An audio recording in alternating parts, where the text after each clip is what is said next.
உங்களுடைய டிராவல் பார்க்கும்போது எஸ்கே அவர்களுடைய உங்களுடைய டிராவல் இருந்திருக்கு. ஆனா இந்த ஜேர்னி அப்படியே கண்டினியூ ஆகுறதையும் நம்மளால பார்க்க முடியும்.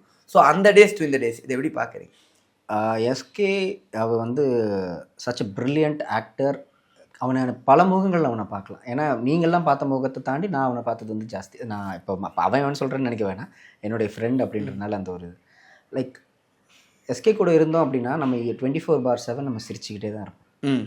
ஏன்னா அப்படி தான் வச்சுப்போம் அப்படி நம்ம எல்லாருமே. ஸோ இப்போ வரைக்குமே நாங்கள் பெருசாக நம்ம டச்சில் இல்லைனாலும் எங்கேயாச்சும் ஒரு காமனான ஒரு பிளேஸில் நாங்கள் மீட் பண்ணாலும் அதே வைப் இருக்கும். அது மிஸ் ஆகாது. ஓகே, அது இப்போ வரைக்கும் அப்படி தான் இருக்குது. அது நிறைய பேர் சொன்னதை நான் பார்த்தேன்னு நினைக்கிறேன்.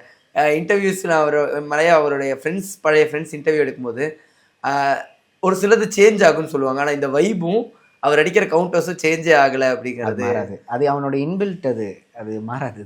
அவர் இன்டர்வியூவில் கூட நீங்கள் சொல்லியிருந்தீங்க இந்த மாதிரி அவரோட காரில் போகும்போது அவர் வந்து காமெடியனாக தன்னை வந்து நினச்சிக்குவாரா. உங்களுக்கு தெரியும் அவர் ஒரு ஹீரோ மெட்டீரியல் முன்னாடியே நீங்கள் வந்து டெபிக் பண்ண விஷயமா தான் இருந்தது. சாலிட் அவன். ஏன்னா நான் அதிக நேரம் அவன் கூட நான் ஸ்பெண்ட் பண்ணியிருக்கேன்.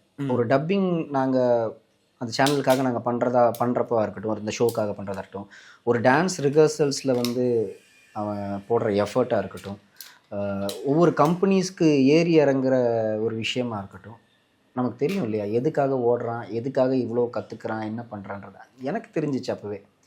இவன் ப்ராப்பரான ஒரு ஹீரோ மெட்டீரியல்.